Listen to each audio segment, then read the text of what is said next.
ഇന്നലെ രാത്രി എവിടെ കിടന്നേ?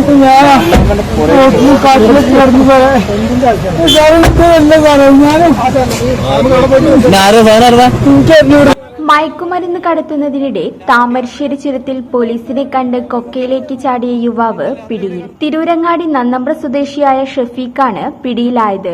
ഓറിയന്റൽ കോളേജിന് പുറകിലെ കാട്ടിൽ ഒളിച്ചിരിക്കുകയായിരുന്നു ഇയാൾ.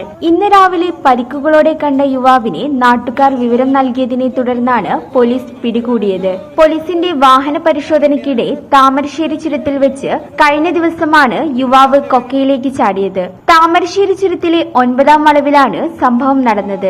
വാഹന പരിശോധന നടത്തുകയായിരുന്ന പോലീസിനെ കണ്ട യുവാവ് താൻ വന്ന കാർ നിർത്തിയിട്ട് കൊക്കയിലേക്ക് എടുത്തു ചാടുകയായിരുന്നു. തുടർന്ന് പോലീസ് നടത്തിയ പരിശോധനയിൽ ഇയാളുടെ വാഹനത്തിൽ നിന്ന് പോലീസ് MDMA കണ്ടെടുത്തു. ഇതോടെ യുവാവിനായി പോലീസും അഗ്നിരക്ഷാസേനയും സന്നദ്ധ പ്രവർത്തകരും ചേർന്ന് പ്രദേശത്ത് വ്യാപക തിരച്ചിൽ നടത്തിയെങ്കിലും ഇയാളെ കണ്ടെത്താനായിരുന്നില്ല.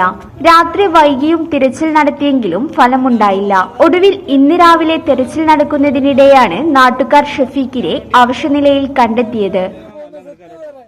ഈ ചാനൽ ന്യൂസ് മലപ്പുറം.